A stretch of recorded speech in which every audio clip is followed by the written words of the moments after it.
Polar Bear Explorers Club, Chapter 8. On the final day of the voyage, Captain Fitzroy held a farewell dinner for the 2 explorer clubs in his private quarters. Even the junior members had been invited. The dinner was a tradition for explorers who would have to rely on rations and foraging once they landed on the ice, and was always a lavish spread laid out on a long table. Felix told her it was the last proper meal she would have for a while, so she should absolutely be as greedy as possible. The dinner was a strained affair from the very beginning. The problem was that the Polar Bear Explorers Club and the Ocean Squid Explorers Club each nurtured a grudge against the other because of the snow shark expedition, which had taken place many years ago. Both clubs had been competing against each other then too, and there had been accusations of cheating and foul play on both sides. At least one explorer was eaten by a snow shark, and others were seriously wounded on the ice. There had never been any formal apologies offered, and the 2 clubs had been wary of each other ever since, each blaming the other for their losses and casualties, whilst each claiming the credit for discovering the existence of the snow shark.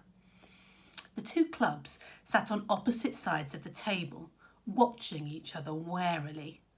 The dinner started out politely enough, but it wasn't long before a quarrel broke out between the polar bear zoologist and the ocean squid hunter, both of whom wanted to be the first to kill a yeti and take it back as a trophy. It had never been done before, and both were keen to achieve a first for their clubs. "Isn't it a little risky to go chasing after a yeti with a spear?" Felix asked, suddenly joining the conversation. "Seems like a guaranteed way to get yourself gobbled up." "I wouldn't expect a fairyologist to know about such things," the hunter said with a curl of his lip, "but I intend to kill it with a rifle, not a spear." "You'd never transport it back to the mainland," Captain Fitzroy broke in. "The average yeti is 60 feet tall. There's no ship built that can transport a beast that size." "I would cut off its head," the zoologist declared, "and take that back. There ought to be a yeti specimen at the Polar Bear Explorers Club. It's shameful that there isn't one there already, quite frankly." "I must admit I was surprised not to see any snow goblins or ice fairies," spoke a voice from the other end of the table. It was Ethan's father, the magician Zachary Vincent Rook. "We've got an entire cabinet of sea fairies on display at the Ocean Squid Club. Their wings are pinned like butterflies. We keep the live ones in jars." He turned to Felix. "Really, I should have thought they'd be easy enough to catch. One doesn't even require a spear, merely a butterfly net. It's practically child's play." Felix gave a thin smile. "The Polar Bear Explorers Club used to have a fairy cabinet. At my urging, they removed it a short while ago.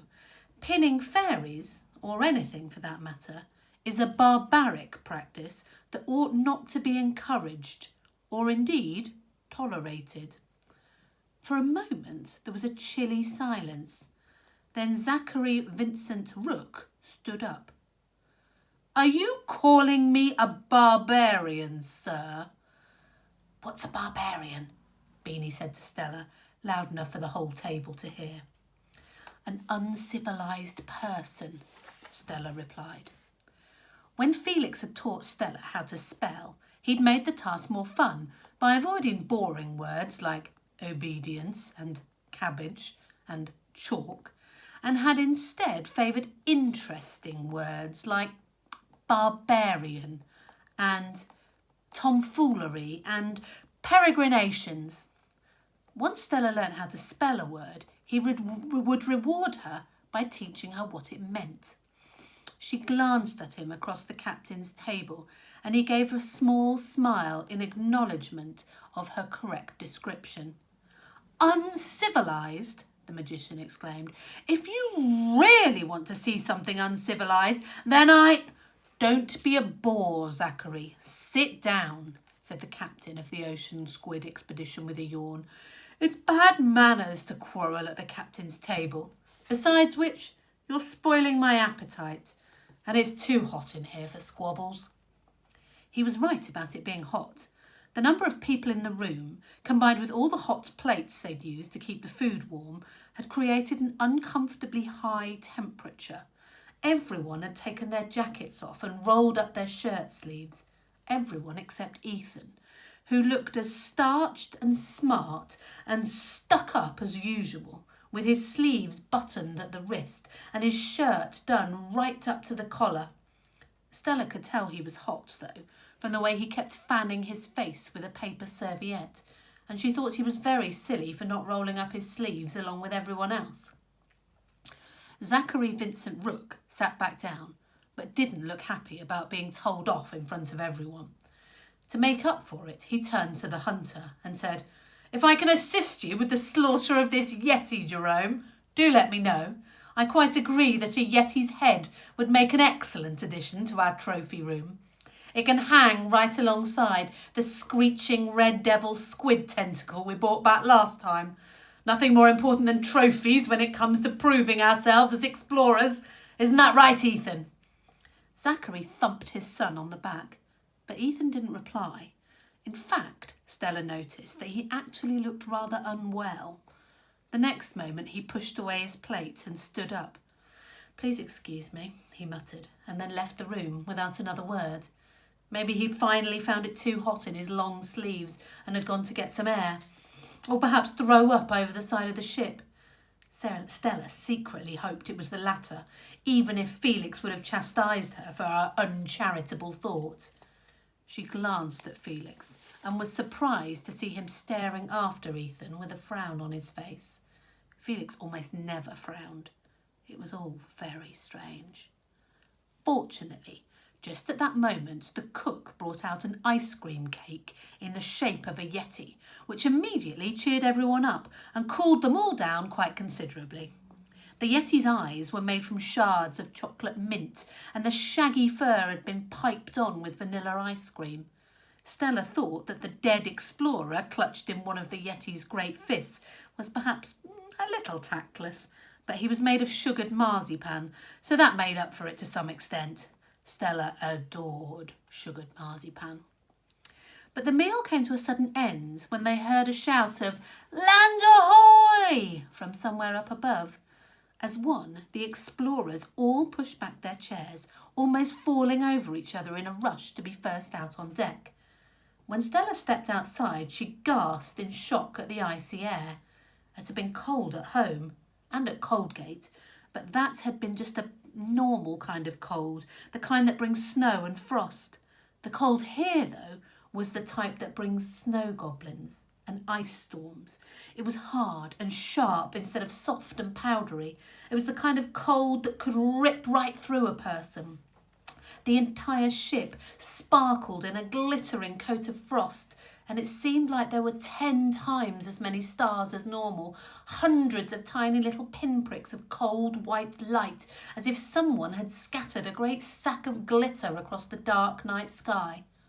Stella's breath smoked out in front of her, and her teeth chattered, but she wasted no time in pushing her way to the railings with the others, where they all strained their eyes for their first moonlit glimpse of the Icelands. Giant slabs of ice floated on the surface of the sea, and Stella could hear them bumping up against the ship and crushing into each other with such force that if anything happened to fall into the water and got caught between two colliding pieces, they would surely be crushed into a messy pulp. The snow-coated landscape ahead of them seemed to glow with a pale blue light all of its own, and Stella wondered whether it was something to do with the great mass of stars twinkling above them. She could just make out the looming outlines of sharp, peaked mountains piercing the air like monstrous snow shark teeth. Something seemed to stir within her as she gazed at that view.